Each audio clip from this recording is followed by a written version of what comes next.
Welcome to the Manager Track podcast. Today, I'm thrilled to introduce another guest to you. His name is Charles Feltman. Charles is a highly respected leadership coach with over 25 years of experience coaching executives and leadership teams, as well as designing custom leadership development programs for organizations. And his expertise really centers around one crucial topic, and that is trust. Charles is the author of The Thin Book of Trust, an essential primer for building trust at work, which provides a powerful framework for building, maintaining, and restoring trust in professional settings. This is more important than ever, especially given that a recent PwC survey shows that while 86% of executives say they trust their employees, only 60% of employees feel highly trusted. And 94% of executives say they face at least one challenge when building trust with stakeholders, which in essence means we all need to learn how to build and establish trust with others. So with that, I'm excited to have Charles with us to dive into the complex and essential topics of trust, how to cultivate it, and why it's the foundation for both leadership success and organizational performance. Here are the two questions this podcast answers. One, how do you successfully transition into your first official leadership role? And two, how do you keep climbing that leadership ladder and continuously get promoted, although the competition and the expectations get bigger? This show, the Manager Track podcast, will provide the answers. I'm your host, Ramona Shaw. I'm on a mission to create workplaces where work is seen as a source of contribution, connection, and personal fulfillment. And this transition starts with developing a new generation of leaders who know how to lead so everyone wins and grows. In the show, you'll learn how to think, communicate, and act as confident and competent leader you know you can be. Charles, welcome to the Manager Track podcast. I'm really happy to have you here and talk about this very important, crucial topic of trust, and specifically trust in the workplace. Thank you. Thank you for having me. I'm looking forward to having this conversation with you. So speaking of trust, what inspired you to write the book, The Thin Book of Trust? And I love the name, by the way. Well, and it truly, when its first edition, it was truly thin, like 68 pages long. It's gotten a little bit thicker in the last two editions, but yeah, originally I had about an 8-page sort of white paper on my website that people could download that just very basically outlined this framework and definition I use for trust and some of the distinctions I use when I work with clients around trust building.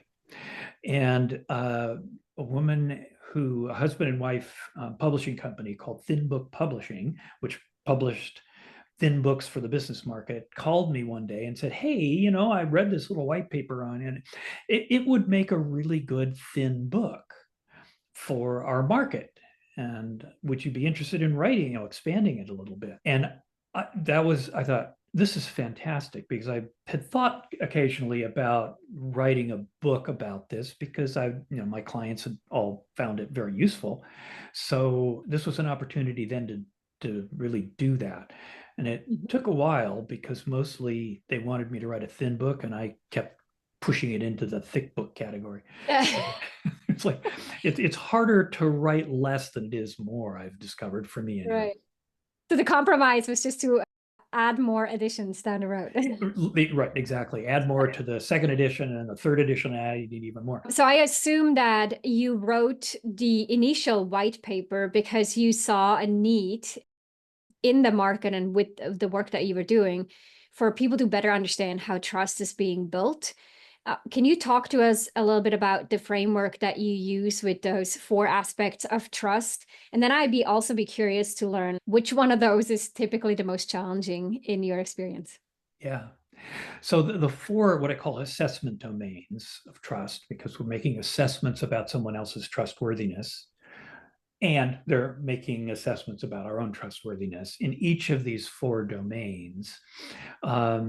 So the 4 domains of trust that I work with are care, which is to say, I trust that you have my interests in mind as well as your own when you make decisions and take action. You intend good for me. You have my well-being in mind. So that is a fundamental kind of trust that I think is the foundation, really, to be honest, I think is the foundation for psychological safety. It's that sense that, yeah, this person actually does have my best interest in mind. That's the domain of care. Trust in the domain of sincerity is about believing that I can believe you, that you're going to be honest with me. What you tell me um, is the truth as far as you can figure it out. You've done your homework. You've checked it out. You're not just talking off the top of your head, and you're certainly not trying to mislead me. Plus, also in the domain of sincerity, I also include integrity. That is, you walk your talk. So I trust that you walk your talk, that if you tell me something, you'll follow it up with behaviors that align with what you told me. Or if you tell me something one day, I'm not going to hear 2 weeks from now that you told somebody else something different. So Mm-hmm. that sort of sense of honesty and integrity is in the domain of trust domain I call sincerity. The third one is reliability, which is to say you keep the specific commitments you make.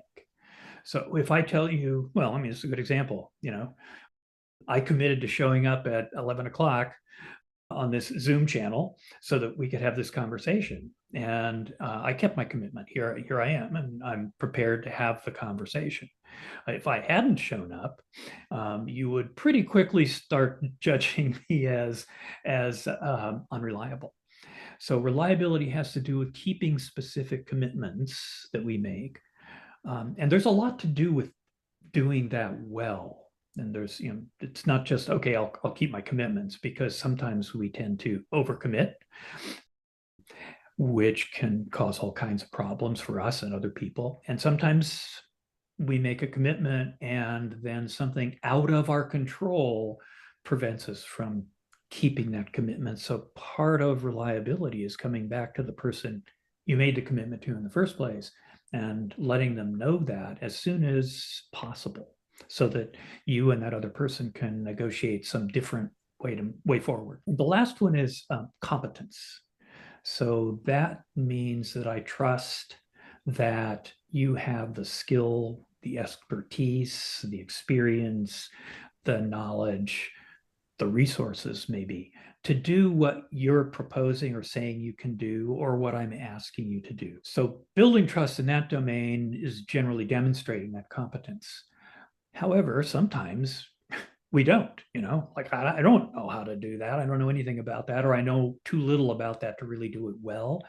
So that's also building trust in the domain of competence can mean acknowledging when we don't know Mm-hmm. and asking for help. So Mm-hmm. those are the four assessment domains. Care, which has to do with having my interests in mind as well as your own. Sincerity is about honesty and integrity, walking one's talk. Reliability is about keeping specific commitments that we make, and competence is about being able to do what we're saying we can do. Now, I'm curious, some of these things that you just laid out that build trust are sometimes hard to implement in the day-to-day. Like when we have tons of stuff coming our way, and it can be hard to keep track of what we're saying or what we're doing. And then, so just like the domain or the scale of how hard is it to implement and to gain that trust through this domain? And then the other part is, how hurtful is it if I don't do it? Like, or if I'm not living up to that specific domain? Yeah. Can you talk a little bit about what that is? And then I'm going back to that question too, of like, what are the biggest challenges as it relates to those four domains for the people you work with? So the domain of care is somewhat difficult because people don't really know, well, how do I do that? A lot of people don't. How do I do that? What are the things, the actions I can take, the behaviors that I can enact that signal to someone else that I do have their interests in mind? But when you think about it for a minute, you probably can figure out some of the obvious ones, like listening, listening to people, remembering the conversation that we had yesterday or a week ago, which says, yeah, I listen to you. I do listen to you. Asking questions, asking people about what their interests are. What is it that you're excited about? What is it that you care about and are concerned about? What is it that do you have fears, and what are they? So having those kinds of conversations with people, whether they're your employees or in some cases your boss and certainly your peers, signals to them that you're interested in them, that you care about them, that you want to support them. And then, of course, obviously also offering to help when you are able to do so, not giving people advice unless they ask for it. That's a way to not show care in some cases. So that one is kind of hard for people to get their head around at first, but once they get it, they get it. Mm-hmm. Sincerity is also pretty straightforward, but it can be easy to get tripped up. So I can, for example, say to one of my direct reports who's on my team, I can say, hey, this is the direction we're going, and I'd like you to go and do what you're supposed to be doing, what you need to do in this, take things forward in this direction. So you go off and you spend a lot of time doing that. In the meantime, I have a conversation with someone else and I change my mind and I change directions. And so I find myself telling another one of my team members, hey, actually, this is the direction we're going to go. And then you have a conversation with that other team member and hear that, wait a minute, what's going on? So you're scratching your head going, is my boss lying to me? What's going on here? Are they not unclear? So in all of these, it takes paying attention to what we're doing beyond just just doing what we do, but paying attention, being careful about what we do, what we say, and catching it up. So I would come back to you if I was really concerned about keeping your trust. I'd come back to you as soon as I changed my mind. I'd come back and say, Ramona, I've changed my mind about this. I know I sent you off to do some work. I apologize, but I think this is a better path. This is why I changed my mind. And here we go in this direction. Mm-hmm. So it's little things. Yeah, as you say that, I recall so many moments where I was in that position where someone else has changed their mind and I wasn't aware. And there is definitely the initial instinct of, like, all of our brains, right? Worst case scenario, and we're usually at the center of that worst case scenario of, oh, they did not care about me, or they were lying to me or something.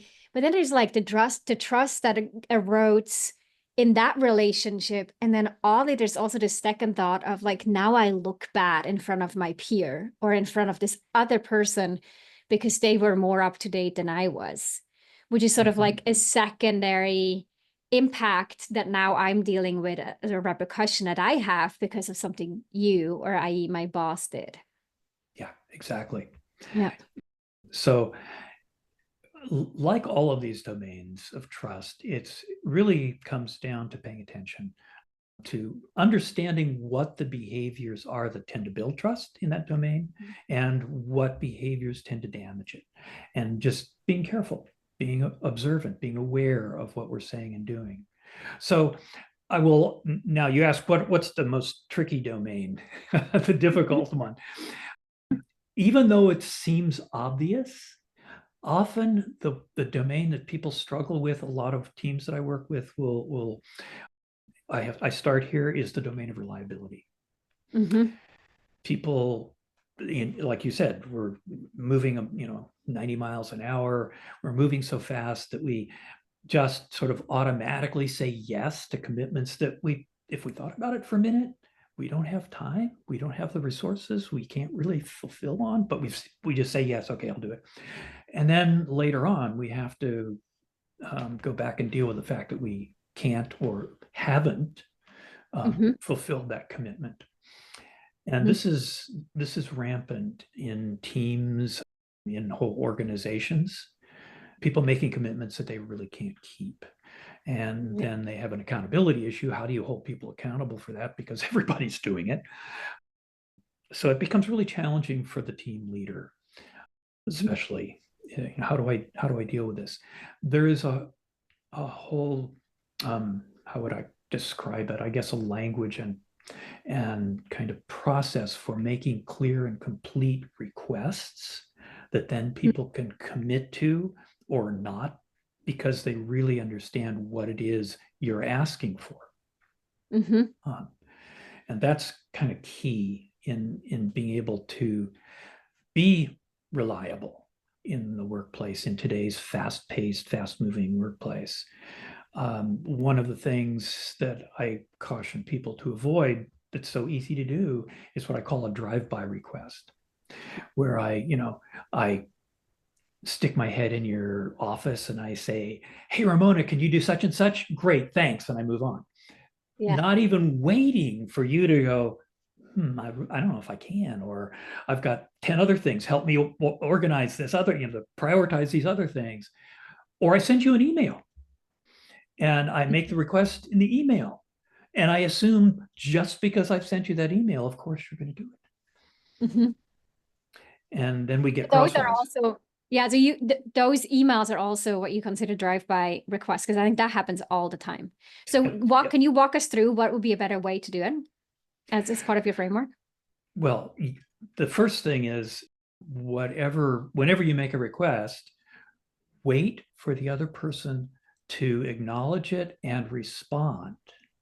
Mm-hmm. So give them the chance to think about it and respond. Even maybe challenging them a little bit. So I hear an almost automatic sounding yes. Mm-hmm. So Ramona, think about this, because this is what I'm asking you here, and there's a lot in this request. Can you really do all of that considering everything else you're doing? Mm-hmm. Allows you to stop and go, wait a minute, maybe I can do all of it, but I need more time than you're asking me for. So we can talk about that then. Is there any leeway in terms of timing? Or is there any opportunity to take some of this stuff and give it to somebody else, or whatever it is? So we can have a little negotiation and get to the point where the commitment that you ultimately make, you are really clear that you can fulfill that commitment. Mm-hmm. Interesting. So I'm going to try to make this really practical. And I do this too, right? If I send someone on my team a request and I say, can you update this spreadsheet by Friday? And I may say, could you please update this by Friday? I always try to have some kind of like deadline or let them know, is this urgent? Is this not urgent? What goes into it? But because we're working all virtually, a lot of it does happen over email or some kind of like written channel. Then what you're suggesting is make sure that they give you a confirmation, or that I do ask, if not, let me know what would need to shift or by when you could make it, or what would be the best practice here. That's exactly right.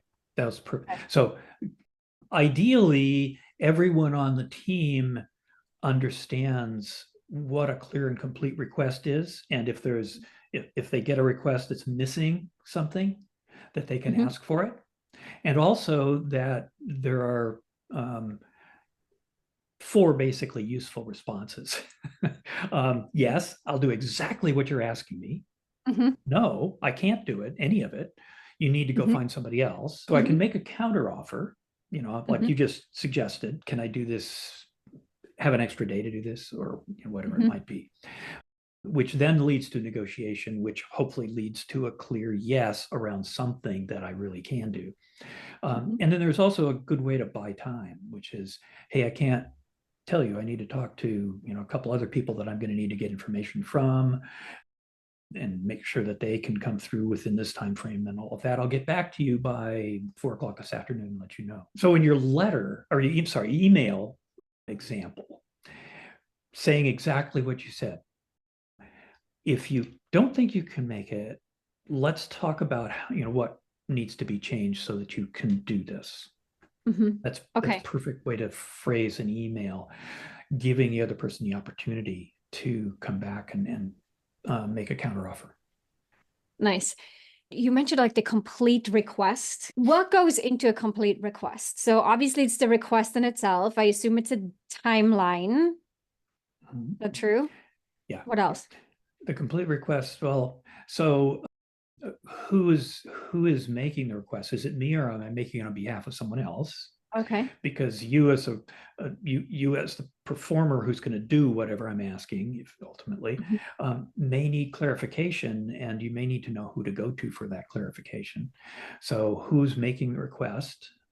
Usually it's me, but might be someone else. Who is the request for? Is it for you, or am I actually asking you to go ask somebody else to do something? Mhm.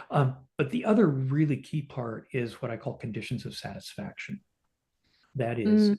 what's going to satisfy you that what I've done works. And here we get into, you'd mentioned people who don't trust their team members. They don't trust them to well enough to delegate certain things to them.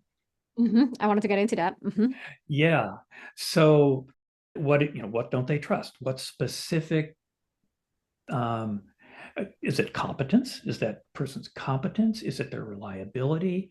What is it they don't trust? But if I'm making a request of you and I give you clear conditions of satisfaction, I want this spreadsheet filled out in this way, and this is sort of the bottom line of the spreadsheet, and that I want that to be really clear, and I want these aspects or these whatever these line items to be separated, not just all clumped together, whatever it is you're asking for, but making sure that the other person understands very specifically what you expect to see that will satisfy you that the job has been done correctly, which so often is not done in Mhm. requests. There's an assumption that you should know that. Mhm. And maybe you do, because we've done this 2, 3, 10 times. We do it once a month, whatever it is. So there's no, I don't need to explain all that. But if it's something new or different, then yes, it's incumbent on me, the requester, to be very clear about what my expectations are.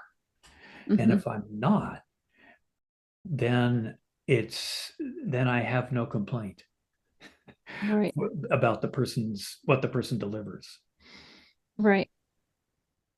This is interesting. Let's hone in on this a little bit more because I did say to you, I'd love to talk about this specific topic because it's come up a number of times with clients recently. When we have this sense, like my team is great, but I do notice how I am still not fully trusting them to do the job. And I know that if I had to do it, I would trust myself a lot more. Or if I put those on the scale, I trust myself way more, noticeably more than I trust my team.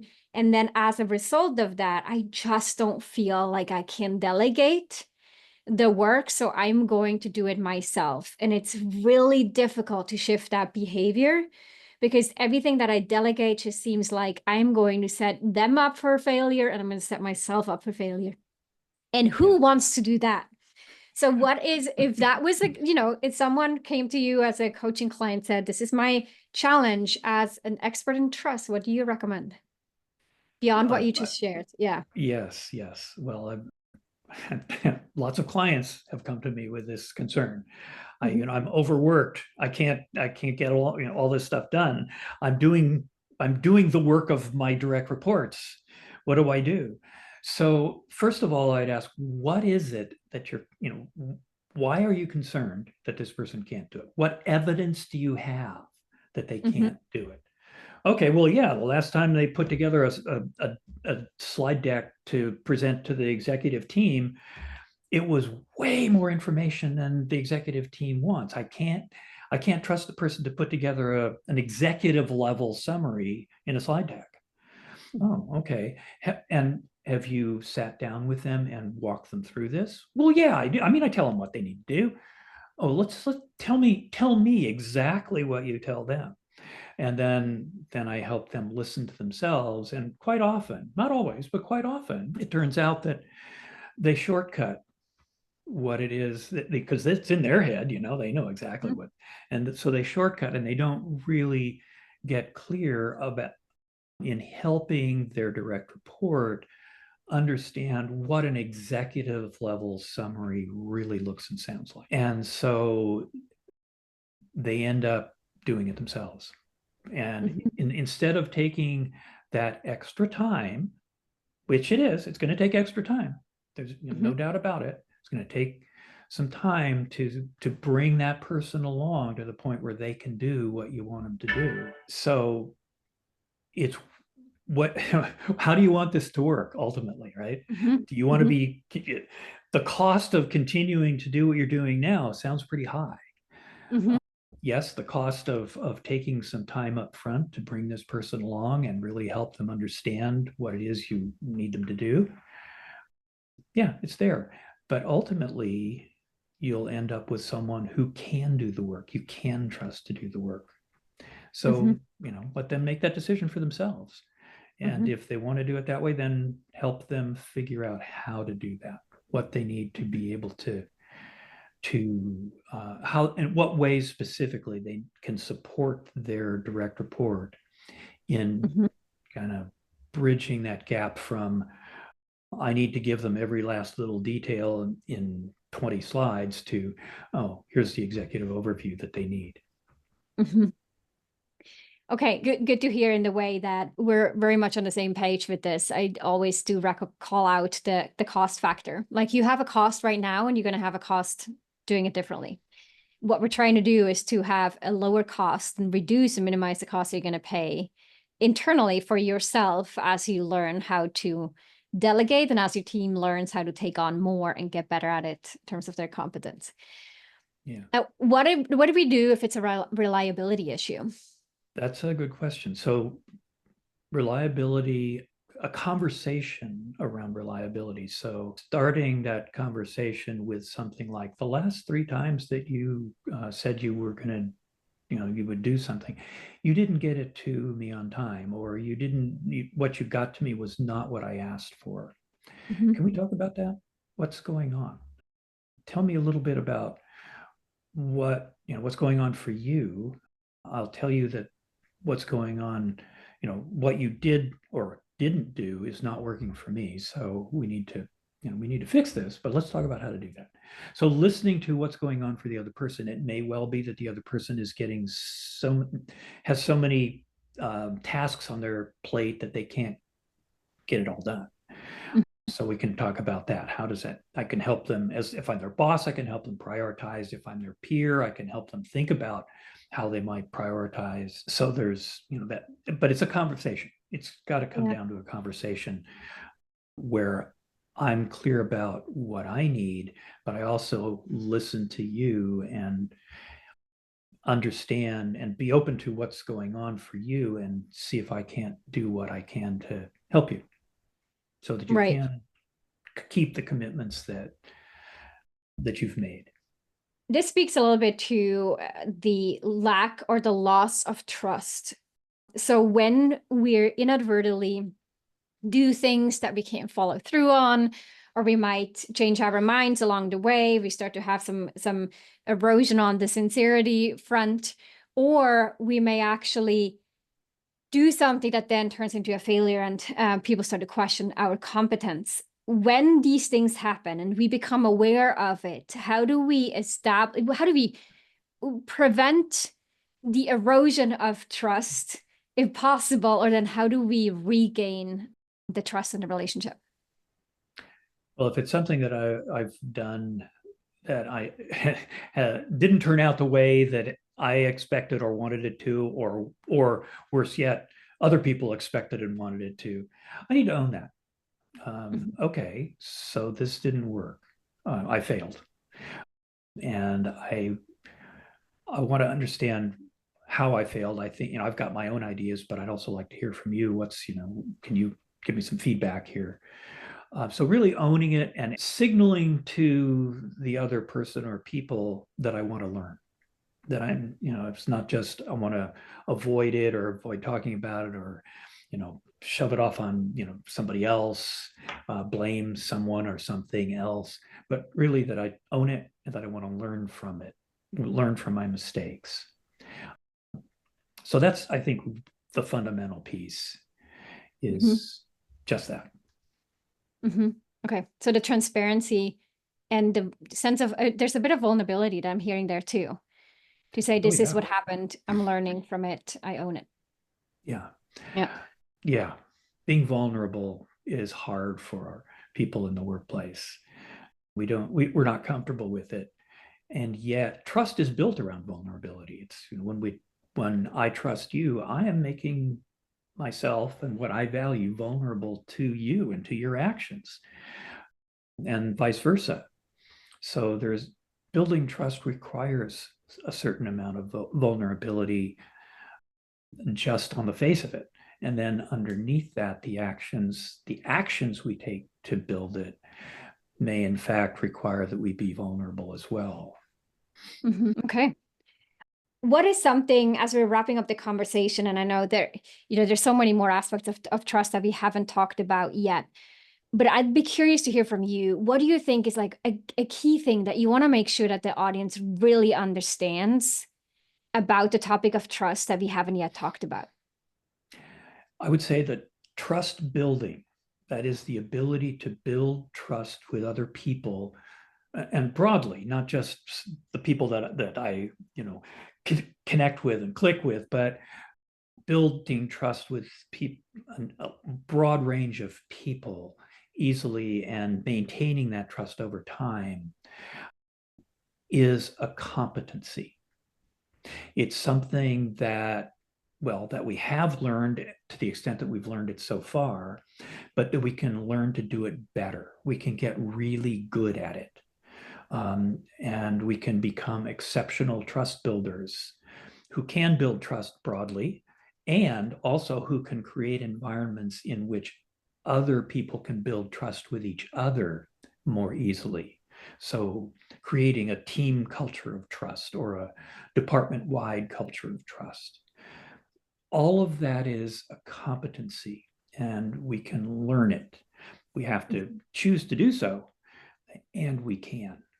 So you're talking about it being a competency, and I really want to emphasize this because I think sometimes trust is is sort of seen as something elusive, and we associate it with just having good relationships. But there are specific practices that leaders can initiate and create a space and time for exercises and conversations to have in order to accelerate the building of trust or strengthening trust in a relationship. Just for us to like contemplate on one of those, what is one of your favorite exercises that a team can do as they maybe be forming and want to really invest in trust building? So one of the things that I would suggest is taking the 4 assessment domains of trust and asking each person on a team to take well, I used to have them here. I used to have a couple of, like a red dot and a green dot, for example, and put a green dot in the domain that you think you do pretty well in, that you are fairly trustworthy in, and a red dot in the domain that maybe you could use some developing in that area.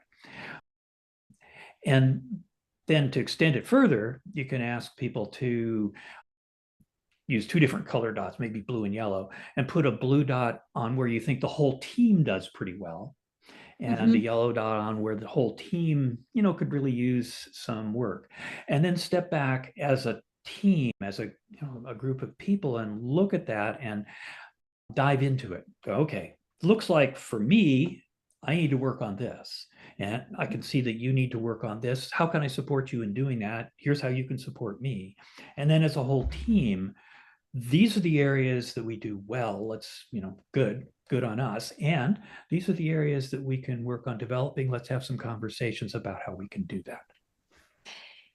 And I bet a ton of insights comes out of this as we open up that conversation in a like we call this a safe space, but right, we're making it a topic so everyone gets the mandate to openly talk about what they notice versus just hoping that people will bring it up in between work items and one-on-ones, Right. which usually doesn't happen. Right. Especially in a virtual kind of team world where people are, not actually face to face with each other. It makes it even more challenging. And such But exercises become even more important. Yeah. yes, exactly. Charles, thank you so much for being on the Miniature Track podcast and sharing your wisdom. I love that you have the book there in the back so everyone knows what that looks like. If you're listening to us, check the show notes where we will link to Charles' book, The Thin Book of Trust, so you can grab a copy. Charles, again, appreciate you and the work that you do, in the sense that there's so much more that we need to do to establish organizations where trust is seen as high, both from leaders to employees and employees to leaders. Well, thank you. I really appreciated your questions. They're good, challenging questions. So I love that. Thank you so much. Thank you, Charles. If you enjoyed this episode, then check out 2 other awesome resources to help you become a leader people love to work with. This includes a free masterclass on how to successfully lead as a new manager. Check it out at arcova.org/masterclass. The second resource is my best-selling book, The Confident and Competent New Manager: How to Quickly Rise to Success in Your First Leadership Role. Check it out at arcova.org/books, or head on over to Amazon and grab your copy there. You can find all those links in the